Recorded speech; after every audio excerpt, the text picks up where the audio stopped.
السلام علیکم. په انشاءات کې به په خط کې انیمیشن څنګه راولي یا یعنې په ټیکسټ انیمیشن به څنګه راولي، په دې ویډیو کې مکمل معلومات تاسو ته درښیم. د سکرین په طرف ځي مکمل معلومات هلته ګوري. ځکه چې څنګه کوم تاسو به هغسې وکړئ. راباسئ اول انشاءات ته. کله چې انشاءات ته راغلل دلته به یو ویډیو راواخلئ، دلته به یو مثلا هر یو شی چې زه دغه راخلم، دلته یو خط لیکم، تاسو به هم دغسې یو خط ولیکئ. کله چې دا ولیکو بعد دغه نه به په دغه ځای باندې کلیک واخلئ، په موضوعات باندې بیا په دغه ځای باندې کلیک واخلئ. دا به چې رازوم کړئ، کله چې رازوم کړئ بعد دغه نه دغه ځای باندې کلیک واخلئ.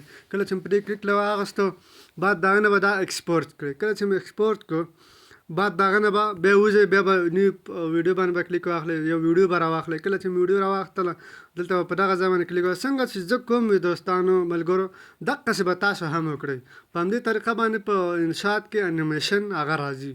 نو که ویډیو مو خوښه شوي نورو ملګرو سره شریک کړئ، چینل سره ضرور سبسکرایب کړئ. مننه، ښه وخت. څنګه چې زه کوم همغسې تاسو وکړئ. ښه وخت.